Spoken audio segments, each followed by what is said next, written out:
Ja, så er der serveret. Pas på, den er varm. Ej, Vilas, ser det ikke lækkert ud? Morfar har lavet frikadeller.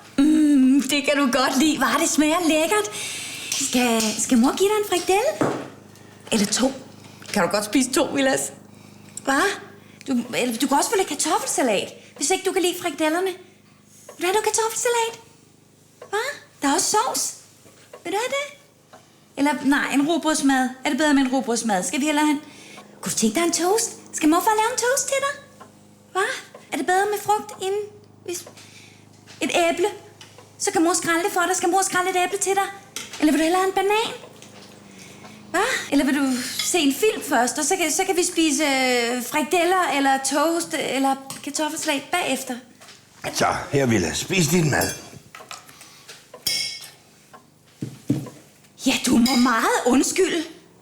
Men altså, det der kæft, skridt og retning, som du praktiserer, det er altså ikke noget, vi bruger. Altså, herregud, jeg...